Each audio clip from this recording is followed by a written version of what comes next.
or see what you see. And I send it to him. And he sends money every month to pay his tithes here. And he's praying that I'll get a church in Rayford. So if you don't want me to leave and go to Rayford, you better just allow me to video this thing, okay? Because he's praying hard. He does. He even said last night, he said, "Brother, I'm praying for you to get a church in Rayford." I said, "Well, you're going to have a lot of people that's going to be upset if we go to Rayford. Y'all just have to follow the bandwagon and go with us." But he is very faithful and has been faithful for years to see it for the last 2 years. So y'all continue to remember Richard and his family, and hopefully he will get here soon one Sunday. We're trying to find him, but it is. Miss Amy, I'm not going to play that song just yet. Give me that first scripture, please. Okay. Give me just a second. I'll play it after. I do have a song for you guys. The Genesis 1. Yes, that one. All right, if you will, please stand in the honor of the reading of God's Word. And I'll let you sit back down. In the beginning, God created the heavens and the earth. Who created the heavens and the earth? All right, here we go. And the earth was formless and empty, and darkness covered the deep waters. And then what does it say? It says, and the Spirit of God. The Spirit of God was hovering over the surface of the waters. So he was in the beginning. Yes. He was in the beginning. All right. From the beginning of the book to the back of the book, you see the Father, the Son, and the Holy Spirit. We're going to do some stuff today. Bow your heads. Father, thank you for your word. We pray that you would help us, God, today that we might apply this word. Help us to read it, understand it, rightly divide it, get the full meaning of it, Lord, that we might be good stewards about your word, that we will be the Christians you have called us to be. In Jesus' name we pray. Amen. Amen. Amen. All right, Amy, play that song for me. Now pay attention to the words of this song.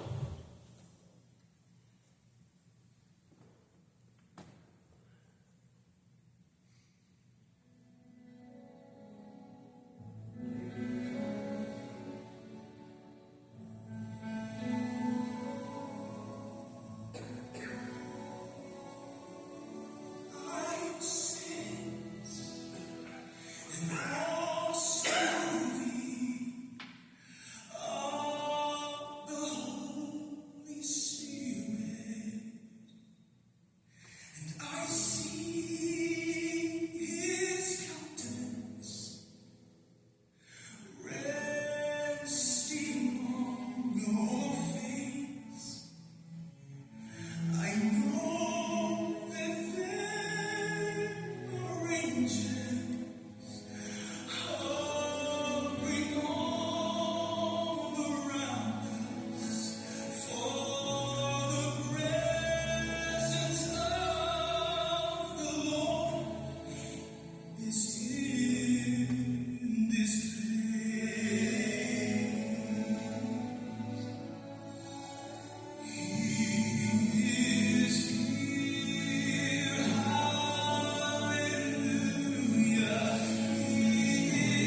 be the same.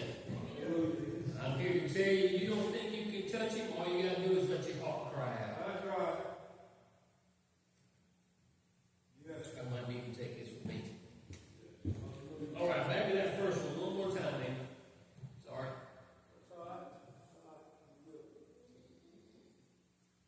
In the beginning, God created the heavens and the earth. The earth was formless and empty. The darkness covered the deep waters, and the Spirit of God was hovering over the surface. That song said, He is here. Guess what? He has been here all along. But let me get a little deeper. That Spirit, that same Spirit that was hovering over the waters is hovering on the inside. Yes. He's on the inside. Go ahead, Amy. Yes. Watch this. If you love me, obey my commandments. This is Jesus talking. If you love me, obey my commandments. And I will ask the Father, and He'll give you another advocate. He will never leave you. Did you see that? Never leave you. When you think you're all alone, when you think the circumstances is too much for you to bear, you can't make it, you're not alone. That's right. The Bible says, wherever 2 or 3 are gathered, there I am in the midst. The Spirit of the Lord is in the midst when people gather together. But when you feel like you're alone in the middle of the night, and the world is on your shoulders, and you just can't go on, guess what? You still ain't alone. That's right. Amen. The Holy Spirit was there in the beginning, and He's there now. Yes. 17 says, He is the Holy Spirit who leads into all truth. The world cannot receive Him because it's not looking for Him and don't recognize Him. But you know Him because He lives with you now and will be with you later. No matter where you go, no matter what time of day, no matter what's going on, He is with you. Go ahead, Amy. But when the Father says the advocate is my representative, that is the Holy Spirit, He'll teach you everything and will remind you of everything I have told you. Well, you say, preacher, I don't know what He can remind me of. Has He ever done anything for you? Has God ever done anything in your life? He'll remind you of that. He'll especially remind you of that when He wants you to do something else. Yes. When He asks you to do something for somebody. Oh, Lord, I just don't think I can. Do you remember when I did such and such? Yes, I do. You need to do something for me. Yes. But let me tell you something. He'll also remind you of Scripture. He'll remind you of things that He brought you through. He'll remind you of stuff so that you will be encouraged because they call Him the Comforter for a reason. Okay? Keep going, Amy. 19 says, you don't realize that your body is the temple of the Holy Ghost. That's right. Your body is the temple of the Holy Spirit. King James Version says the Holy Ghost, so you just pick whichever one you want to go with. It's all the same. But here's the deal. You're the temple.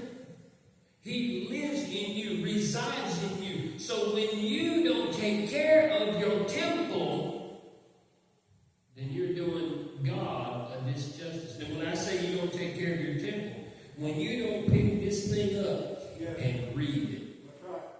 when you don't take that opportunity that you have to pray,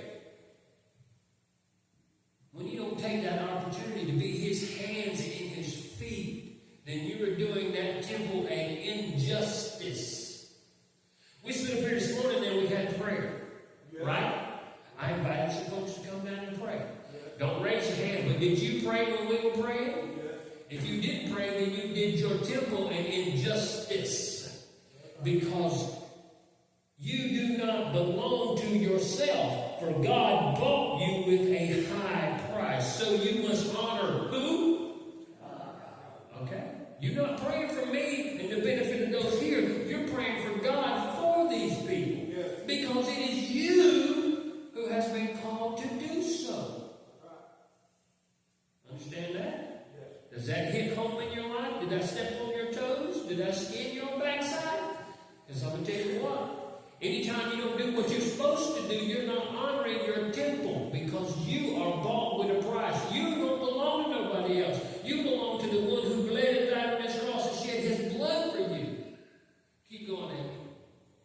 We're going to get deep. But the Holy Spirit produces this kind of fruit in our lives.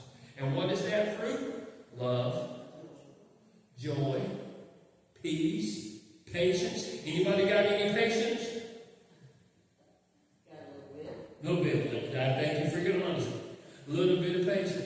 Is anybody in here kind?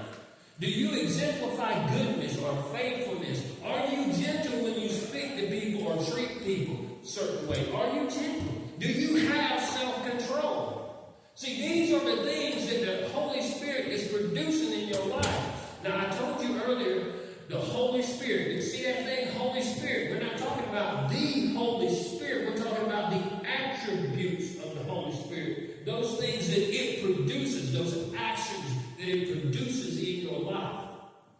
Okay?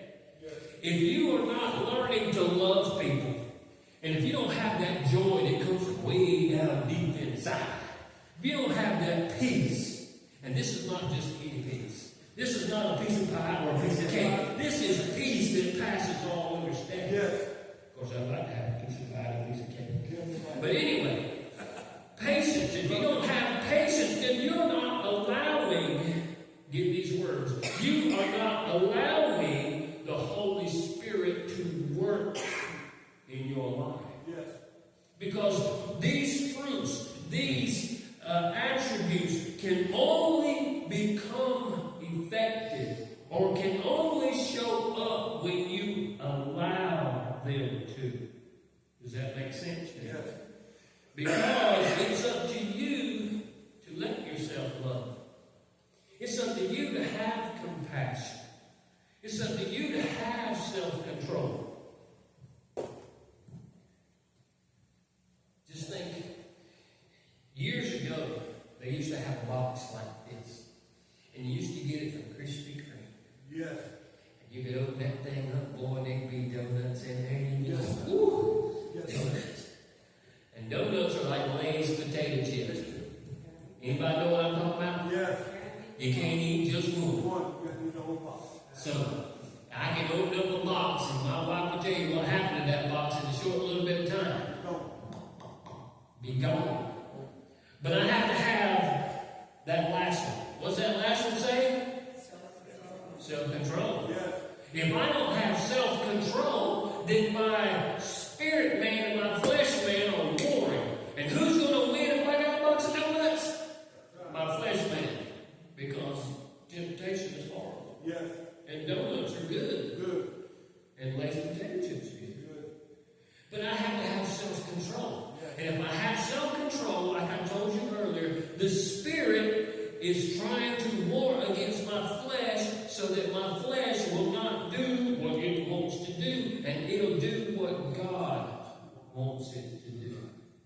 So, let me put that in perspective for you. So if you go to the drive-thru, and you sit in the drive-thru for, ever, as usual, and you get around to the window and somebody gets your order wrong, and you look at your bag and say, "Excuse me, this is not right. I'm missing so-and-so." And sometimes they have that attitude, and they look at you and say, "Well, what's it missing?" Or they say, "Give me the bag." You ever have to do that to you? Just give me the bag.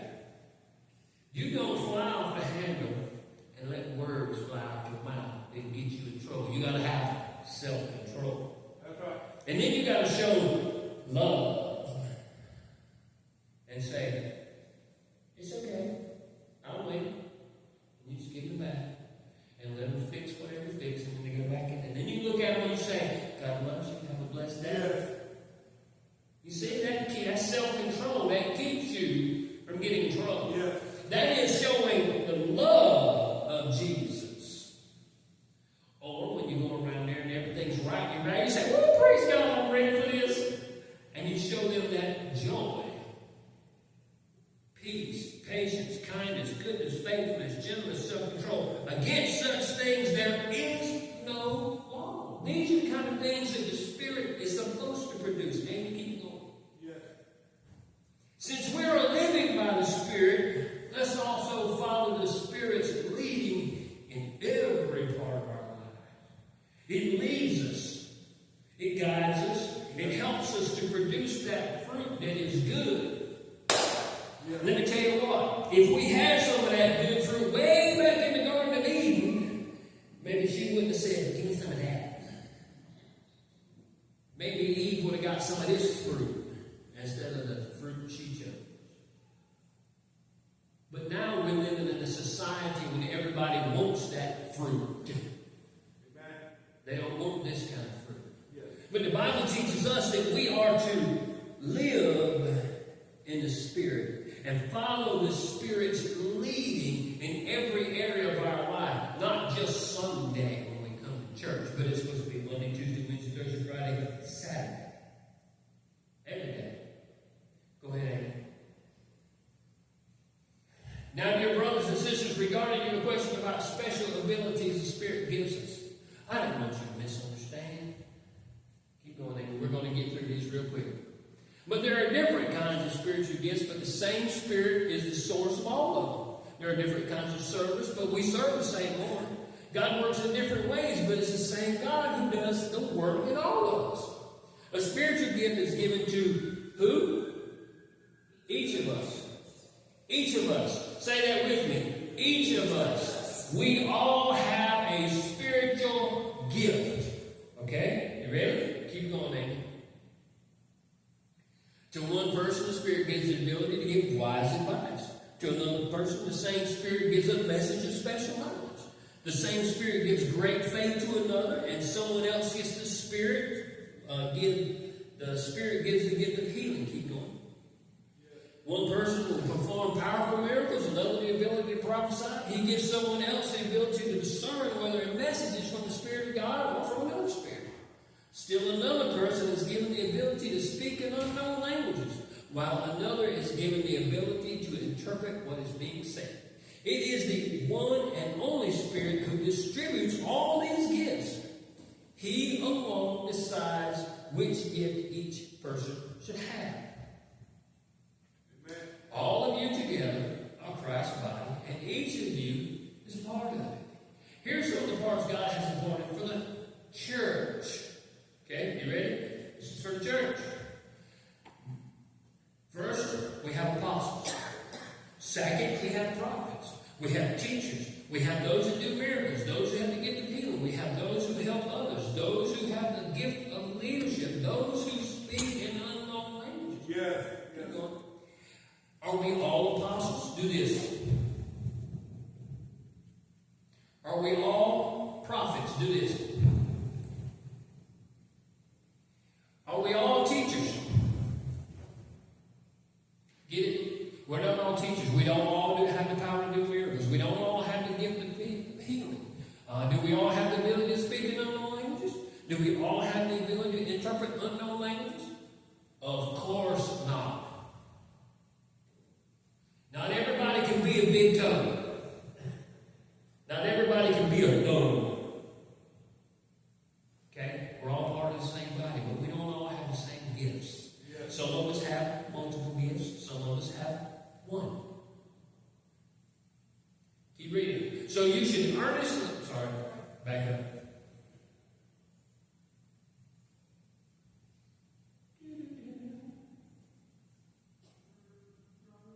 Yep, wrong way.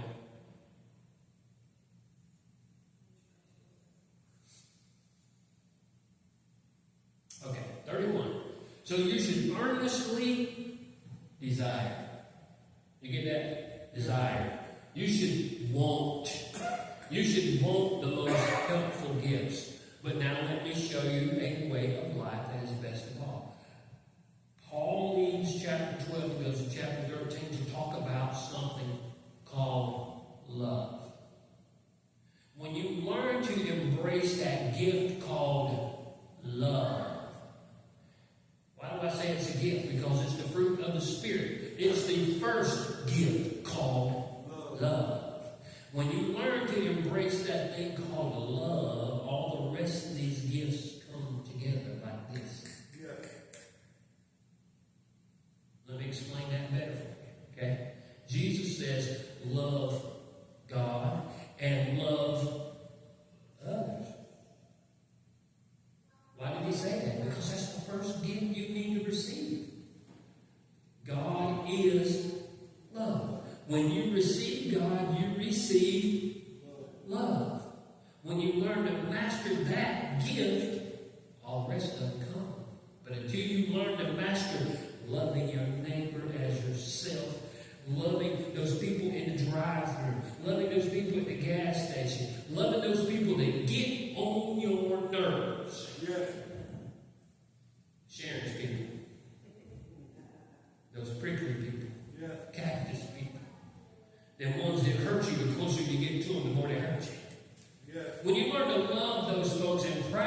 what Jesus preached, then those other gifts come. But you got to get them one at a time. Yes. I can't give you something if you don't get the basics. Does that make sense? Yes. If I give you a rope, do you naturally become a cowboy? No, you got to practice. Right. If I give you $1, does that make you a millionaire? No. You got to have a lot more dollars to go with it, right? Yes. Same principle. If you can't learn love, I can't give you a gift of healing. I can't give you a gift of miracles. I can't give you a gift of interpreting this and that. No, you got to learn the one I give you first. Right. Does the principle make sense to you? Yes. All right. Go ahead, Amy. So I say, let the Holy Spirit guide your lives. Then you won't be doing what your sinful nature craves. The sinful nature wants to do evil.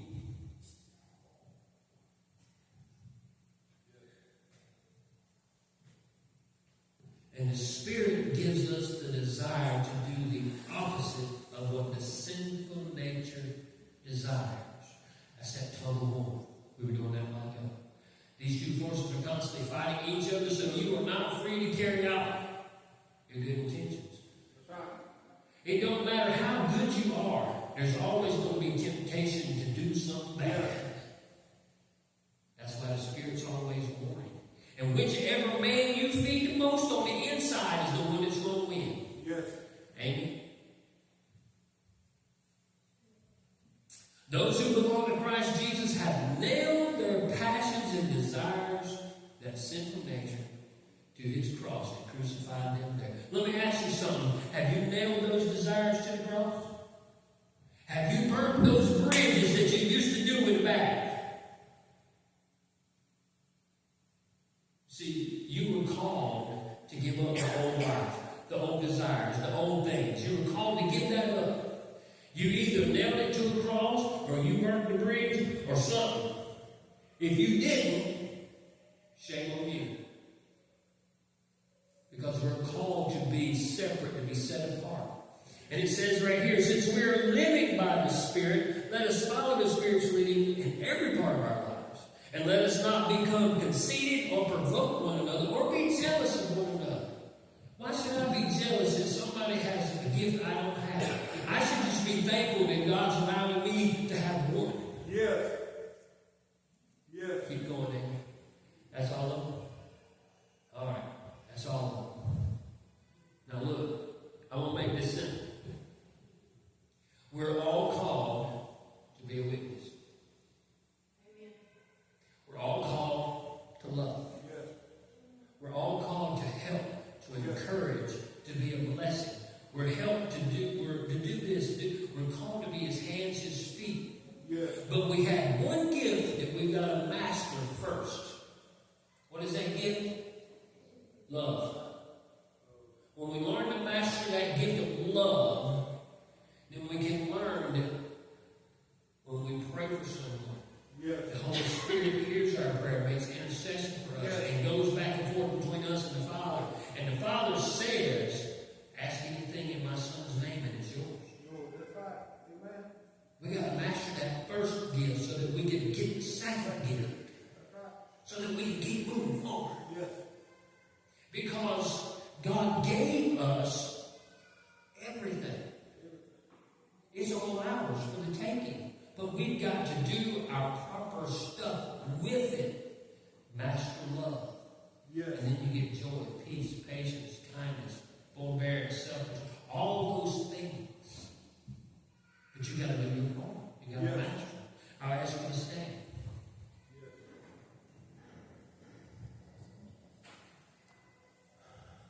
I want you to read the screen with me. Heavenly Father, I ask that you please forgive me of all my sins and wrongdoing. I believe with all my heart and confess with my mouth that Jesus is Lord and that he is your Son. I believe Jesus died on the cross, rose from the dead, that I might be saved. I'm asking you right now to come into my life, be my personal Lord and Savior. Thank you for saving me in Jesus' name. Now, see, when you say that, you mean that with your heart. The Holy Spirit comes in, you heart's love inside of you, and all those things start to begin to work. That joy, that peace, that patience, kindness, long suffering, all those things start working in your life. But you cannot do anything else until you conquer that hurdle called love. I need to love my neighbor. Even that person in the drive-thru. Even that person at the gas pump. Even that person that's out there selling drugs. Woo, that gets me. Even that person that's talking about you, running you down. You got to love them people. You may not love what they do, but you got to love them and pray that they make it to heaven. Because that's what we're called to do. Somebody prayed for you. Somebody prayed for you a long time ago that you would be exactly where you are right now. And here you are. But it all begins with love. Bow your heads. Our most gracious Heavenly Father, we thank you for the opportunity, God, which we've had to be in your house, to hear your word, and to read your word, Lord. Now, Lord, help us to take this word, apply it to our hearts and our lives, God, that we might be your hands, your feet, your mouthpiece, that we'll be good stewards about your